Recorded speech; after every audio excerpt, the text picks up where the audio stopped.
Oke,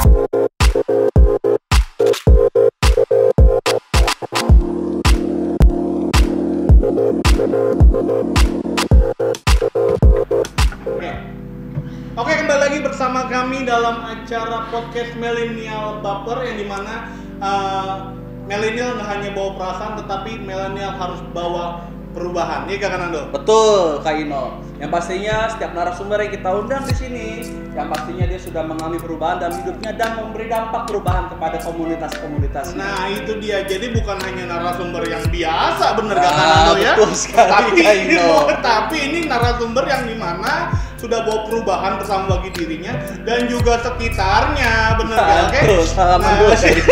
Kalau kata Pak Gilbert, kamu hebat, ya kan? Iya kan? Oke. Nah teman-teman, kita nggak usah lama-lama lagi, kita mau panggil teman kita juga, hamba Tuhan yang luar biasa. Kenapa dia luar biasa? Kalau kata Pak Yongki, dia punya Tuhan yang luar biasa. Betul sekali. Dan pastinya hamba Tuhan ini yang sudah mengalami perubahan dalam hidupnya dan juga memberi dampak perubahan kepada komunitasnya. Itu dia. Oke, kita undang langsung kan Anda. Langsung aja. Siapa? Saudara Bill Reinhardt Wijojo. Nah, kita udah kedatangan tamu yang luar biasa, yaitu adalah Bill Reinhardt Wijojo nih. Betul. Ya, nah, dia selain hamba Tuhan juga punya pekerjaan-pekerjaan yang lain nih Kak Nando nih. Betul. Seorang pengusaha. Iya, terus. Pengusaha jiwa. Nah, Pak, gimana sih COVID kali ini? Coba ceritain dong, Pak. Kabarnya gimana nih dengan kita sudah berapa bulan jalan COVID? Apa kabarnya baik-baik aja atau gimana nih Kak Bio? Dalam konteks apa dulu nih kakak-kakak? Konteks semuanya ya. Okay. Kabar gimana nih hidup selama COVID begitu? Ya jujur aja sih, selama dari Maret kan kita mulai lockdown tuh Maret ya. Iya, Maret sampai sekarang tuh emang ujian iman sih buat gue pribadi ya. Itu pertama mulai dari ya ekonomi. Pertama tuh jujur aja penghasilan gue tuh turun 80%. Wow, gitu ya. 80%. Karena kan gue pengusaha juga, saya hamba Tuhan gitu ya. Covid datang, begal semua ya. Habis ya, bener-bener tuh ya. Jujur aja akhirnya jadi pengangguran gitu di rumah ya. Nah, cuman memang jujur kalau gue boleh kesaksian sih emang itulah Tuhan mungkin izinkan Covid ini terjadi tuh untuk mendatangkan kebaikan sih. Benar. Untuk gue pribadi tuh jujur gue ngelihat justru kuasa Tuhan ya, mulai dari segi keuangan aja dulu ya, kayak gue mau usaha gitu. Jujur waktu itu gue mau bisa dibilang gadain sertifikat rumah. Ya Tuhan puji Tuhan memang gue punya rumah gitu ya pribadi. Nah gue mau gadain itu untuk modal usaha gitu ya. Tapi memang ya gue udah emang mau nekat kayak gitu, cuman memang masih pergumulan juga gitu. Tapi ya ada aja nanti tangan Tuhan yang bawa kayak burung gagaknya gitu loh. Iya. Tiba-tiba gue dikasih modal sekian banyak gitu, akhirnya gue bisa buka usaha gitu deh. Nah terus dari pernikahan gue juga ya kan, itu memang gue selalu merindukan pernikahan yang sederhana gitu ya. Dan puji Tuhan memang istilahnya kayak Tuhan jawab gitu. Iya. Seandainya ya gue nggak tahu sih ini bisa dibilang mujizat atau enggak, apa ini keinginan gue atau enggak, gue juga nggak tahu. Tapi memang keinginan gue justru dijawab waktu COVID. Jadi COVID ini memang nggak selamanya buruk, nggak semuanya buruk, tapi juga bisa mendatangkan kebaikan bagi kita. Itu tergantung respon kita juga. Respon kita juga guys. Gitu. Karena malah dalam keadaan-keadaan kayak gini kita lagi diajar untuk namanya berserah. Itu dia, berserah. Betul. Total surrender kalau kata Pak Yongki. Biasanya mungkin Kak Billy mengandalkan resource-nya, bisnisnya segala rupanya, tapi pas di COVID ini malah benar-benar sepenuhnya untuk mengandalkan Tuhan. Itu keren banget. Tindakan iman yang baru berarti. Itu dia benar Kak Nando. Nah, tapi dengar ya Kak Nando ya, dengar dari siapa nih Kak? Kabar burung. Kabar burung. Siap. Ini katakan kabar burung ini. Apa nih? Dengar lo ini udah nggak mau jadi pendeta ya awalnya nih bro? Awalnya. Karena lo pengennya tuh jadi pengusaha. Iya. Gitu. Dan lo nggak berminat. Sebenarnya kalau di GBI biasanya kan ini di GBI ya teman-teman. Kalau di GBI itu biasanya pendeta yang mengembalakan menurunkan kepada anaknya, ya kan? Oke, for your info aja nih, Kapio itu adalah anak gembala, anak Pak Yongki. Rayon, Benar. Nah, dengar-dengar lu nggak mau nih katanya nih buat meneruskan bokap jadi hamba Tuhan tuh kayak nggak mau. Awalnya tuh gitu. Itu Kenapa tuh Pak Billy? Oke, kenapa tiba-tiba kok banting setir gitu ya? Oke. Emang sih bener banget. Gue tuh emang awalnya tuh nggak pernah cita-cita gue jadi pendeta itu, nggak hamba Tuhan. Emang sekarang pun juga dibilang hamba Tuhan kayak belum layak juga sih sebenarnya gitu loh. Emang karena kan ya masih banyak kekurangan lah tapi ya jujur sih kalau gue sampai sekarang ini pelayanan gitu ya, terus bisa dibilang ya jadi full timer gitu sekarang, itu emang karena panggilan Tuhan gitu, karunia. Nah emang jujur gue dari awal itu nggak pernah berpikir jadi hamba Tuhan jujur, karena gue dari dulu itu gue pengen banget jadi pembisnis guys gitu ya, pembisnis ya, makanya gue ambil kuliah ekonomi manajemen di Atmajaya gitu ya. Itu emang nggak pernah berpikir sekalipun, dan kalaupun gue pelayanan paling gue pelayanan musik doang, itu pun karena gue suka musik aja istilahnya gitu loh. Jadi bukan karena passion. Iya, bukan karena panggilan gitu loh. Karena emang gue ya suka musik. Di musik. Gue musik. Ya, gue pelayanan musik aja sekalian gitu loh. Tapi gue nggak pernah berpikir pelayanan jiwa-jiwa gitu ya, bikin cool, apa khotbah gitu, itu nggak pernah sama sekali gitu ya. Nah, memang makin kesini itu turning point-nya gue itu 2011 sebenarnya. 2011. Iya, 2011 turning point gue, di mana waktu itu ada peraturan di Depmus, Departemen Musik Layan 9, itu harus saat teduh. Itu tiap pagi dicek saat teduhnya. Dikumpulin apa? Bukan dikumpulin, dicek aja gitu. Dicek. Jadi kalau zaman dulu kan BBM tuh. BBM. Ya. Nah, nanti ketuanya broadcast, kita kasih tanda jempol. Artinya kita saat teduh tuh. Ya nggak tahu tuh yang ngasih jempol saat teduh apa enggak. Ya kan. Nah waktu itu karena ya waktu itu gue masih mikir, wah kalau gue nggak saat teduh gue nggak dijadwal nih. Gue masih berpikir kayak gitu kan. Akhirnya gue 2011 itu, yaudah deh gue saat teduh aja pagi-pagi tuh. Sebelum berangkat kuliah jam 4 pagi gue bangun, gue saat teduh. Nah dari situlah gue menemukan kasih mula-mula yang hilang.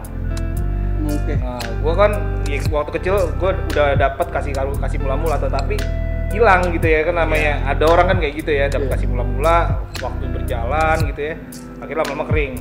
Nah waktu 2011 itu gue saat teduh, lama-lama tuh kasih mula-mula itu ngalir di dalam diri gue. Nah mulai dari situlah gue ngalamin kelahiran baru lah istilahnya, bisa dibilang kayak gitu. Disitulah yang titik poin gue berubah hidup gue sampai detik ini.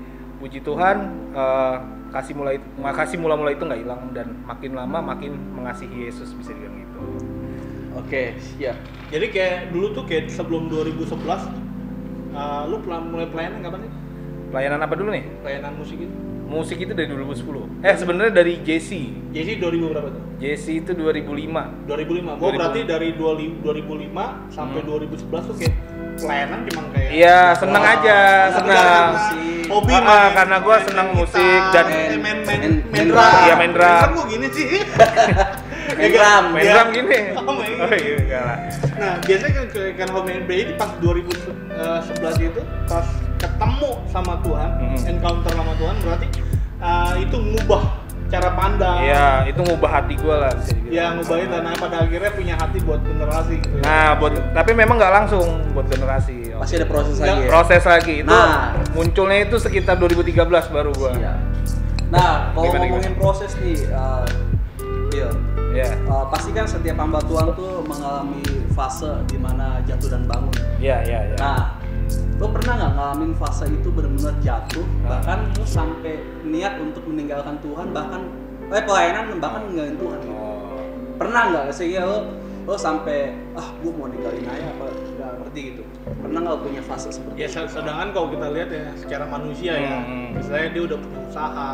Kan dulu kalau temen-temen ingat tuh ada namanya The Corner di dekat Surabaya kan. Ya kan misalnya istilahnya kemana-mana juga puji Tuhan berkatin ada mobil gitu. Secara dunia kayaknya kayak nggak ada deh di daerah bawah gitu. Tapi ada gak sih yang secara ini posisi lu benar-benar kayak down, posisi lagi di bawah? Titik nadir. Iya. Oke, kalau kayak gitu sih sering jujur aja. Sorry. Kalau untuk gua keluar dari pelayanan tuh sering banget gitu ya, maksudnya karena memang untuk menjadi seorang hamba Tuhan itu prosesnya berat. Bener-bener sampai pikul salib gitu ya. Kalau dibilang jatuh dalam dosa ya gue juga jatuh dalam dosa gitu ya. Pernah gitu sampai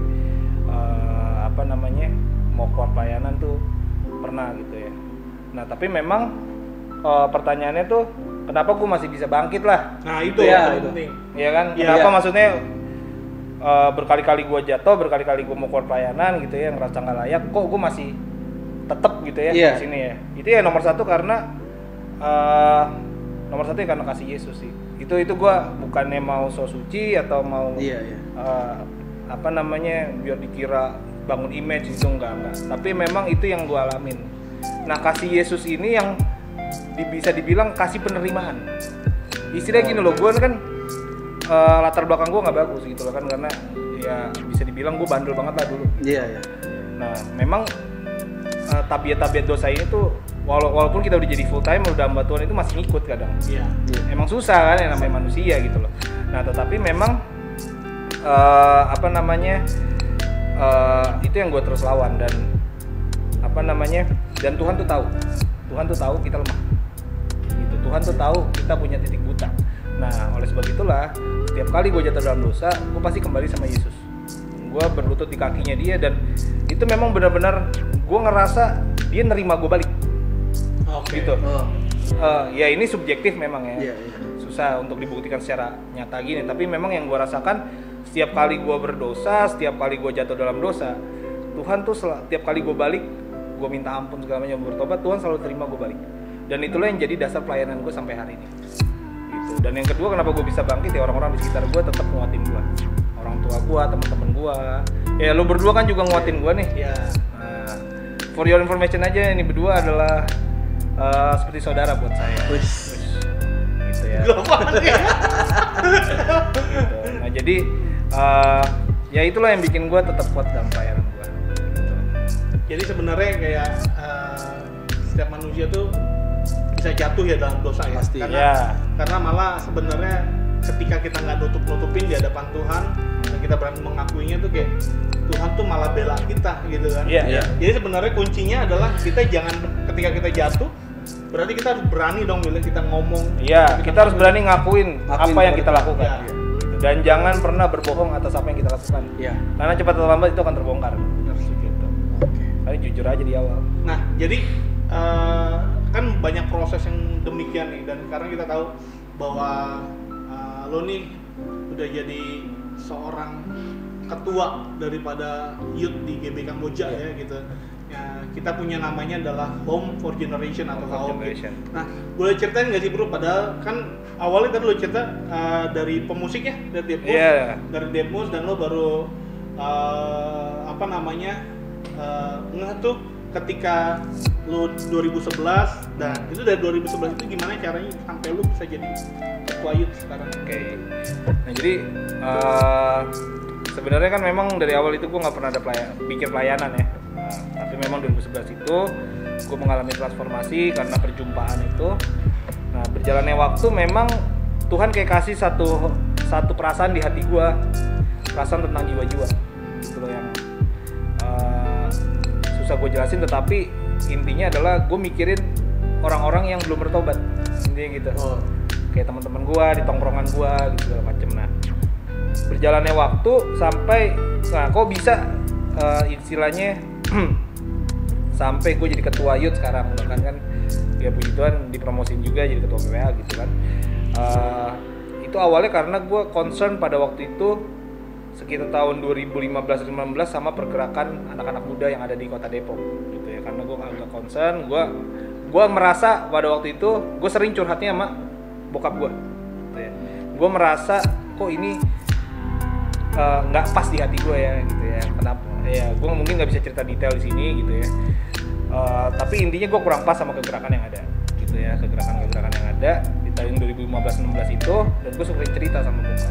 Nah sampai momentumnya itu 2016 pertengahan sekitar Juni atau Juli ada satu momen yang cukup dahsyat di PPA gitu ya, dan akhirnya gue cerita juga sama bokap gue, sampai keluh kesah gue bilang, "Pap kok begini, harusnya tuh nggak begini lah gitu." Nah dari situ ternyata bokap udah perhatiin gue, udah lama, udah merhatiin gue, dan dari situ bokap langsung tunjuk gue. Dia bilang, ya udah kamu deh megang anak muda, dia bilang kayak gitu. Dan akhirnya ya udah tahun 2016 itu gue ditunjuk sebagai ketua dan ditabisin tahun 2017. Ketua apa nih? Ketua Youth. Ketua Youth Kamboja. Iya. Jadi bokap waktu itu ketua Youth lo jadi ketua Youth GBI Kamboja. Cuman pas ditabisin jadi ketua Youth Rayon gitu.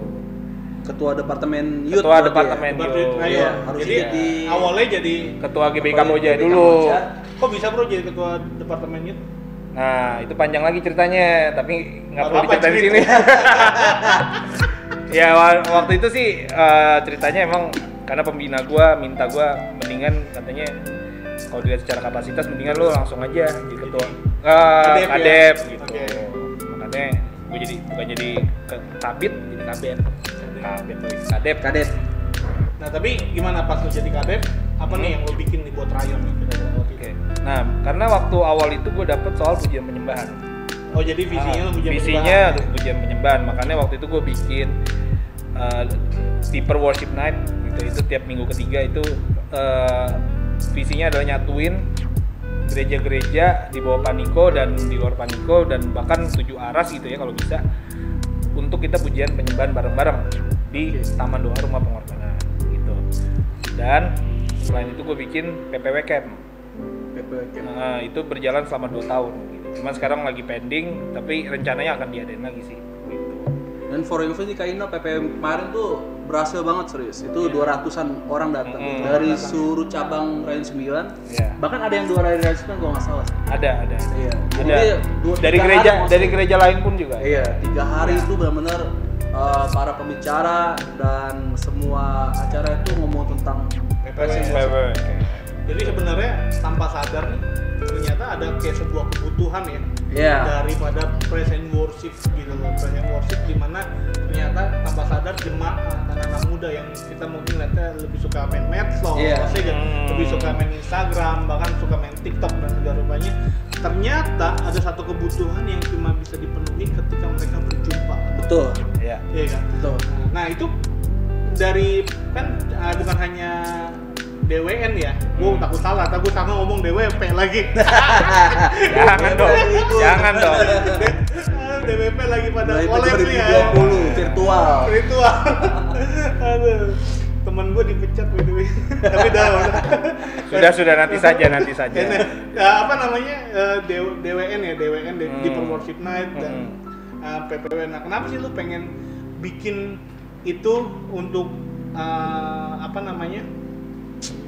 untuk kota bahkan untuk anak-anak muda gitu? Apa lo melihat suatu kebutuhan atau apa nih? Sebenarnya kan ada gereja-gereja lain yang konsep itu entertainer aja lah. Oke. Gimana? Nah, sebenarnya itu ada 2 hal sih. Yang pertama itu kan dari pengalaman gitu ya, dari pengalaman gua ini bisa bertobat gitu itu karena memang pujian penyembahan kan.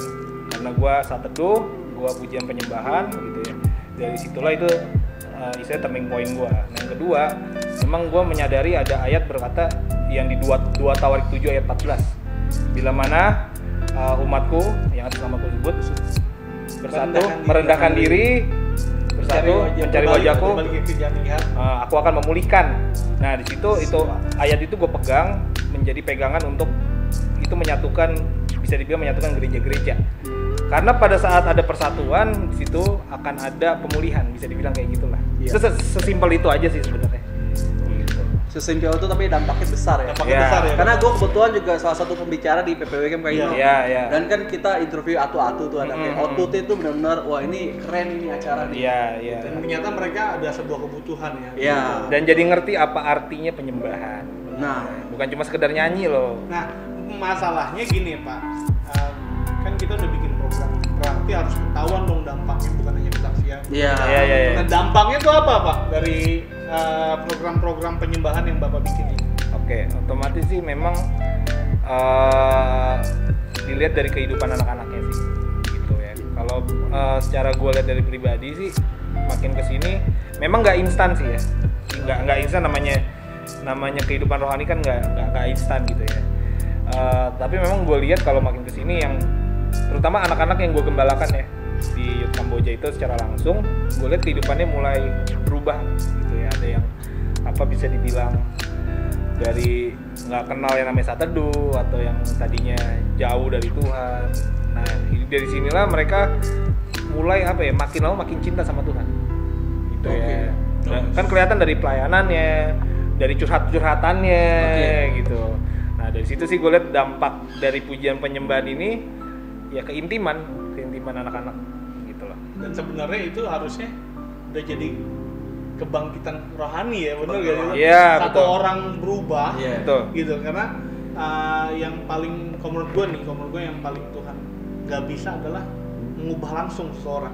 Sebenarnya sih bisa aja dengan kuasanya, tapi Tuhan kasih kita kehendak bebas gitu. Dengan cara kita dengan kehendak bebas kita mencintai Tuhan, dengan kayak program-program yang dibuat segala rupa melalui program, sebenarnya itu udah kayak kebangunan rohani. Iya, betul. Iya kan?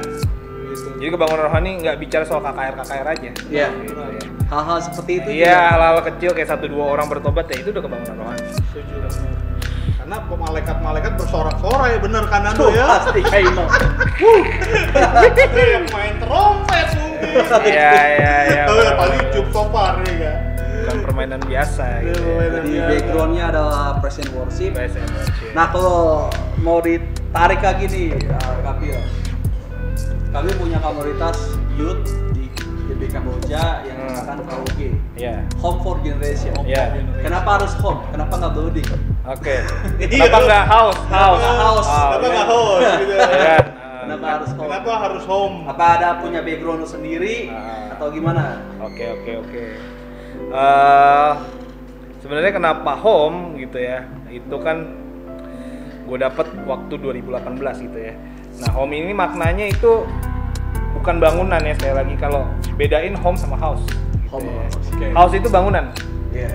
Home-nya lah. Kalau resident? Kalau resident kumpulan rumah. Resident of generation. Nah kalau home itu bicara tentang suasana. Oke. Ya kan? Nah, berarti makanya gue bikin home for generation gitu. Suasana yang home. Makanya rumah bagus belum tentu suasana home. Ada orang rumahnya sederhana tapi homey banget. Nyaman banget. Iya. Nah, untuk bisa jadi home kita butuh namanya penerimaan. Gitu. Untuk bisa jadi home, orang-orangnya harus bisa menerima orang lain. Gitu. Nah, makanya kenapa home itu juga latar belakangnya dari gue pribadi. Seperti yang tadi gue bilang, gue sering jatuh bangun dalam dosa. Dan setiap kali gue kembali sama Tuhan, gue ngerasain kasih penerimaan itu. Perasaan diterima balik itu gue rasain waktu tiap kali gue bertobat. Oleh sebab itulah melatar belakangi gue kenapa bikinnya home. Gitu. Bukannya house, bukannya apapun, tapi home. Gitu. Itu salah satu latar belakangnya. Dan kenapa gue home gitu ya? Karena gue lihat juga banyak anak-anak muda itu yang takut ke gereja. Kadang. Makanya kenapa mereka nggak ke gereja atau kenapa mereka nggak pelayanan, banyak gue temuin karena mereka ini takut. Gitu. Karena ngelihat gereja ini sebagai apa ya, kayak kudus banget, kudus nggak ada celah, nggak ada cacatnya gitu ya. Nah itu yang buat mereka takut untuk datang ke gereja, takut untuk pelayanan. Nah makanya di home ini kita akan kurangin yang namanya penghakiman gitu. Nah oleh sebab itu gue bikin home agar gini loh, biar anak-anak muda ini nggak ngerasa takut lagi, image gereja jadi berubah. Karena gue temuin waktu itu ada orang, ada anak youth gue minta untuk pelayanan asyir pada waktu itu ya, acara Enif kalau nggak salah. Ya dia bilang, aduh gue takut, gue masih banyak dosa, begini. Padahal istilahnya, lu tinggal pelayanan aja sih gitu loh, maksudnya lu bukan pelayanan mimbar yang harus khotbah segala macam gitu loh. Tapi dia gitu, itu yang, dan banyak hal yang gue lihat orang tuh anak-anak muda sekarang tuh pada minder ke gereja. Ya karena itu ngelihat image gereja itu udah takut. Gitu. Wah kayaknya kudus banget. Kayaknya tapi dia datang bawa rokok ya. Wah, ini gitu. Ambil dosa nih pendosa. Ya. Sampai yang kayak anak tatoan segala. Nah, itu. Nah, oleh sebab itulah gue bikin home agar image dari gereja itu berubah. Gitu. Itu salah satu latar belakangnya. Nah, kayak yang diajarin Tuhan Yesus dalam perumpamaan sih bro ya, kayak perumpamaan anak yang hilang tuh. Anak yang hilang dia udah jadi penjaga babi kan gitu kan, aku mau makan makanan babi kan, aduh nggak ada pizza waktu itu, ya kan? Ya itu pizza zaman dulu nggak ada.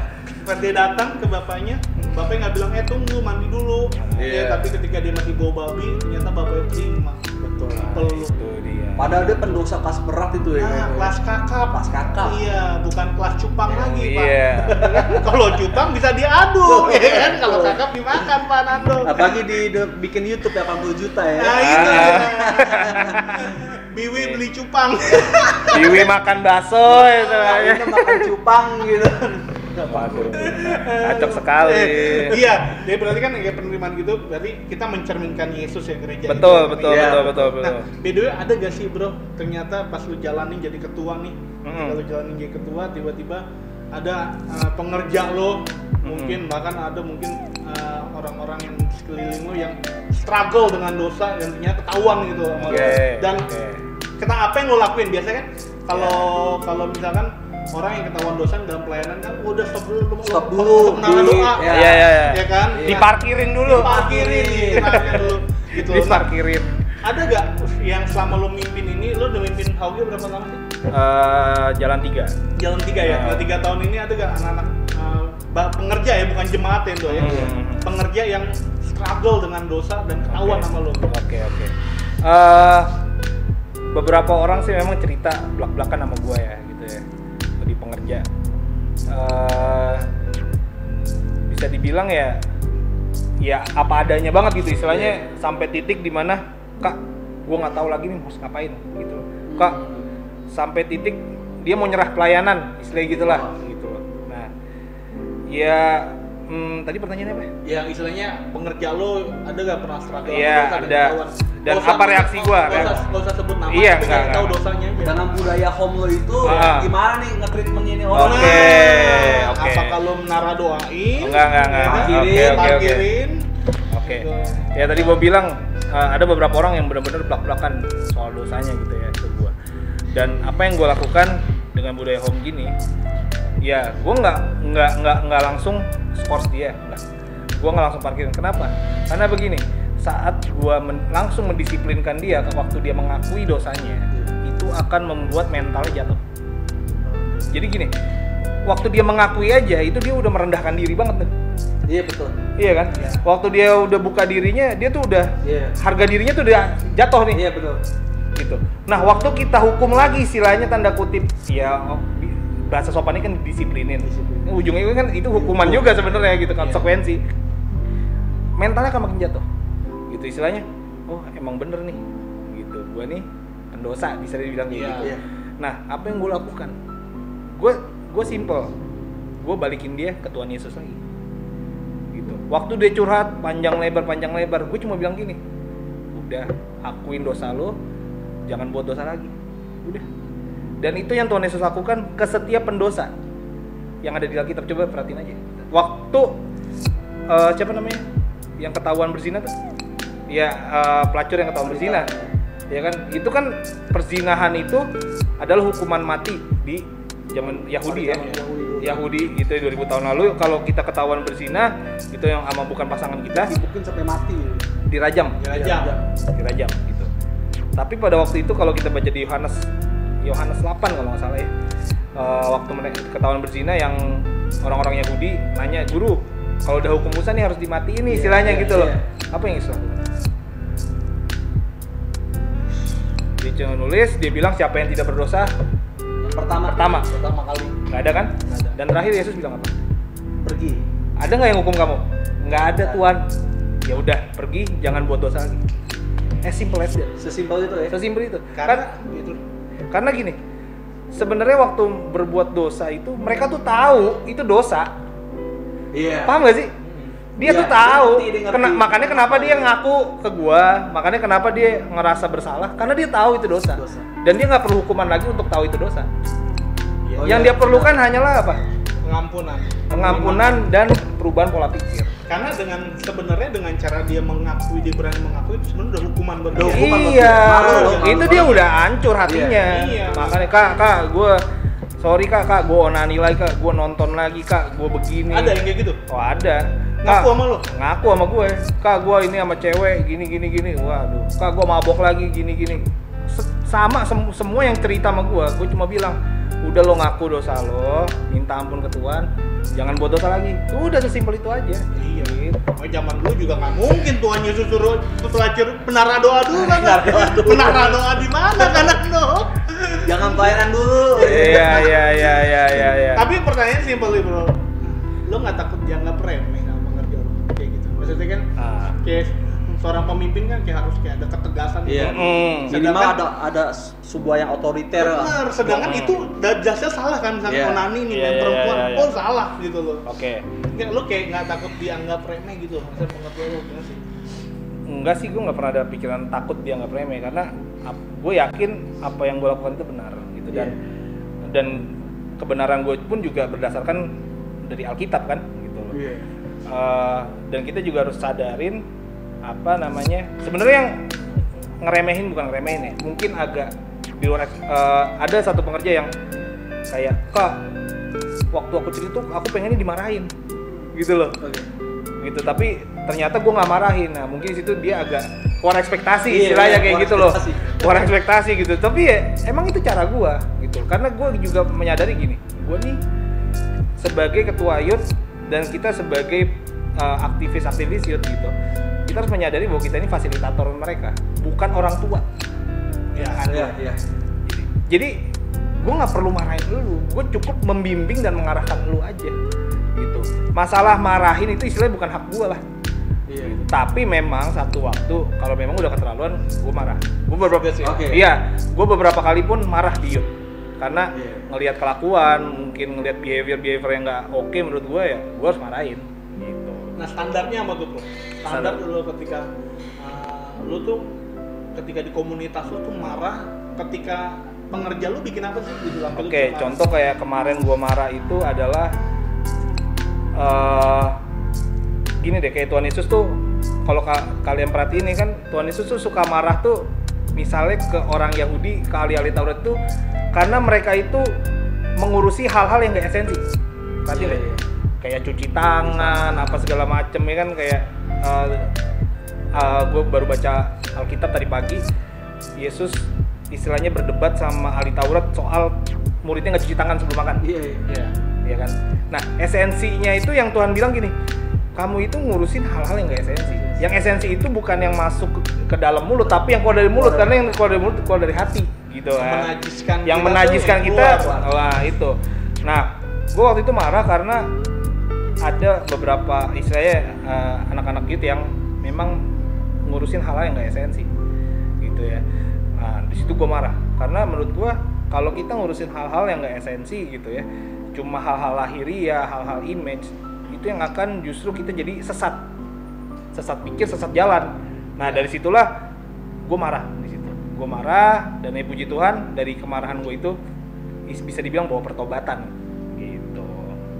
Jadi sebenarnya kayak misalkan hal-hal yang penerimaan, misalkan kita melakukan dosa segala rumahnya itu kayak kalau kita diterima tuh orang bisa bertobat lah ya. Sedangkan kalau sebenarnya yang perlu kita tindak tegas adalah hal-hal yang dimana nggak esensi gitu dengan visi Tuhan, dengan apa yang Tuhan kasih dalam kehidupan kita gitu kan. Betul. Nah itu keren banget sih hari ini. Ya gimana kan Ando? Betul. Nah kalau gue boleh tambahin untuk soal penerimaan gitu ya, coba diperhatiin berapa banyak orang yang bertobat karena di penjara? Sangat sedikit. Ada orang yang gue kemarin baru nonton di TV kabel, ada orang yang baru keluar dari penjara karena pakai sabu, itu ya, pakai heroin apa lupa. Baru keluar dia pakai lagi. Baru keluar 1 hari dia pakai lagi sabu, pakai lagi heroin. Nah, jadi bisa dibilang hukuman, kekerasan istilahnya atau yang disiplin istilahnya penghakiman itu tidak mengubahkan orang, tetapi kasihlah yang mengubahkan orang. Karena gue pribadi pun berubah karena kasih. Iya. Makanya kalau kita bertobat tuh bukan karena takut hukuman harusnya. Betul. Ya. Karena kita cinta sama Tuhan. Itu dia. Merasakan kasih Tuhan. Karena dia udah cinta sama kita duluan. Ya, betul. Ya bener. Kalau kita nyari orang yang terima kita apa adanya, sekarang ini nggak akan ada. Ya. Pasti nggak, misalkan kita ganteng, ganteng, genteng, punya banyak duit segala rupanya. Tapi yang terima kita adanya kalau kita cari 2020 tahun lalu itu ada namanya Yesus yang mati. Iya, itu dia. Oke. Dia Tuhan yang membuktikan kita yang berbuat. Amin. Oke. Nah, Tuh. apa lagi? Sebelum closing nih Kaino, ngomongin tentang HOG. Menurut lo ya, 3 tahun lu berjalan di HOG dengan budaya lo kasih dan penerimaan berhasil kan? Oke. Itu aja nanyanya? Iya. Keberhasilan kan relatif ya. Gitu. Keberhasilan relatif tergantung siapa yang lihat gitu ya. Tapi kalau gue pribadi secara subjektif gue gitu ya, menurut gue berhasil gitu karena memang satu tujuan gue buat HOG kan memang untuk komunitas gitu kan, dimana orang tuh bisa bernaung, nggak takut dihakimin segala macam gitu ya. Dan kalau gue lihat sekarang itu memang komunitasnya udah terbangun gitu, komunitasnya udah terbangun dan gue ngelihat anak-anak itu apa ya, mereka punya mental yang nggak suka ngakimin orang. Berarti budaya homo tuh udah meresap. Iya gitu. Karena pada saat seseorang, ya mungkin nggak semuanya ya, nggak semuanya ya, namanya organisasi kan pasti ada pro dan kontra gitu ya. Tapi yang gue lihat sih mereka ini salah satunya apa ya? Mereka ini selfless. Setiap kali kelihatan dari pelayanan ya. Gitu. Tiap pelayanan tuh mereka nggak mikirin soal glory-nya. Mereka nggak mikirin siapa yang ada di panggung, kayak gitu loh. Mereka ya kayak gitu-gitu. Nah makanya menurut gue ya budaya home gue ya cukup berhasil, mulai terbentuk lah seenggaknya untuk sekarang ini. Jadi orientasi pelayanan lo tuh bukan jumlah jemaat ya bro? Enggak, kualitas. Karena tapi kita butuh jumlah juga. Iya. Karena banyak gereja-gereja yang merasa sukses ketika jumlahnya banyak bro. Iya betul. Bener ya, kita nggak bisa nutup pungkiri. Padahal gitu. Kualitasnya belum tahu. Kualitasnya nggak tahu. Iya. Makanya sebenarnya kalau gue bisa ambil nih dari narasumber kita Kabil, bahwa sebenarnya kualitas itu yang menghasilkan kuantitas. Itu gue setuju. Bener gak sih? Betul. Iya. Betul. Ketika kualitas kita bagus, kuantitas kita akan bertambah. Betul. Amin. Nah, untuk sebelum kita tutup nih, ada beberapa pertanyaan nih karena pasti Kaino. Kak Billy. Pertanyaan ini harus spontan. Iya. Kak Billy nggak boleh mikir, Bill nggak boleh mikir, jadi nggak boleh cari-cari jawaban dulu. Iya, langsung harus spontan. Per detik lah ya. Per detik lah ya. Kalau udah 2 detik berarti nggak sah ya. Iya betul. Ya, kita ulang podcast ini dari awal, nggak lah kan. Oke. Kanando dulu nih, pertama. Pengusaha atau pendeta? Pendeta. Omset usaha naik atau penuaian besar? Penuaian besar lah. Jojo Fresh Milk atau HOG? HOG. Jadwal khotbah banyak atau pengembalaan? Pengembalaan. Ini apa nih? Salah. Agnostik atau ginostik? Jawab dong. Gnostik deh. Oke. Studi atau pengalaman? Pengalaman. Pemikir atau santuy? Pemikir. Vaksin atau imun tubuh? Imun tubuh. Online atau offline? Offline. Bos atau leader? Leader. Oke. Jawab. Oke, teman-teman, demikian acara kita ngobrol hari ini dan kita sudah banyak diberkati ya. Oke. Dan pastinya gue sendiri juga mengalami perubahan mindset setelah dengar dari Kabil, dan hati gue juga berubah bro gitu. Puji Tuhan. Mencintai Tuhan bukan hanya pikiran tapi betul. juga dengan hati kita. Amin. Amin. Semoga teman-teman semua juga memiliki mindset berubah dalam hal pelayanan, khususnya bagi orang-orang yang melayani komunitas. Setuju, benar. Nah, ke depan kita akan ngobrol-ngobrol lagi dengan hamba-hamba Tuhan yang luar biasa yang bawa perubahan. Tetap saksikan di channel kita, yaitu channel GB Rayon 9 dalam acara Milenial Baper. Milenial yang nggak hanya bawa perasaan, tetapi bawa perubahan. Tuhan Yesus memberkati. God bless you. God bless you.